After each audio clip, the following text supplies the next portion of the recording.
I said the women in my family are magic. Because, see, I have witnessed them transform tragedy into triumph.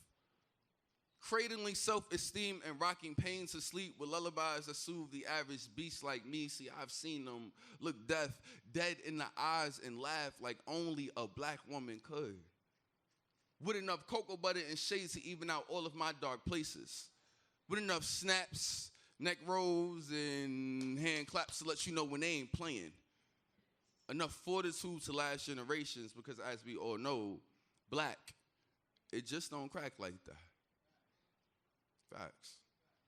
Because, see, when my mother died, these women literally put the men on their back and carried us to understanding. When my uncle died, they were the only ones to not cry. The only ones to allow for us men to be both vulnerable and safe. You see, this is what God must feel like. They say that the burden of strength, it always lies with the wise.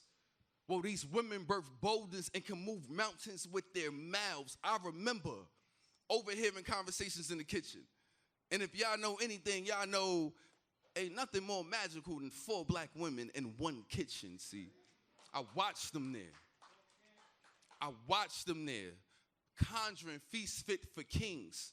With recipes passed on from elders I have never seen, but always knew they loved me still to this day just by the way my food tasted. I watched them there, gracefully stirring pots, measuring by hand just the right amount that's good for your soul. See, they were good for your soul like church, because the kitchen, it was praise and worship. The kitchen, it was knees on a pew, an invitation to forgiveness, and these women were extensions of God. These women were fried chicken, collards, and turkey neck bones, baked mac and cheese, gizzards, and gluten-free bread, because gluten-free just don't taste the same. These women were seasoning, picked from the earth and packaged in tough love, raw, salty, and sweet. These women have survived fires and lived to tell of smoke, of rubble, of ash that blows in the wind like strange fruit on Mississippi trees. They have seen their fathers die by the hands of whites and still manage to smile. They have seen their mothers go from matriarchs to forgotten by the history books and still encouraged us to read. Read until we can write. Write until it is right. Until monuments are erected in their honor.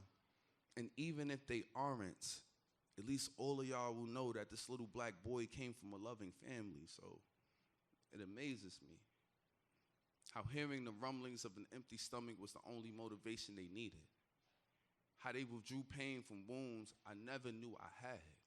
How they had love etched on the insides of their arms so that every hug had the power of healing.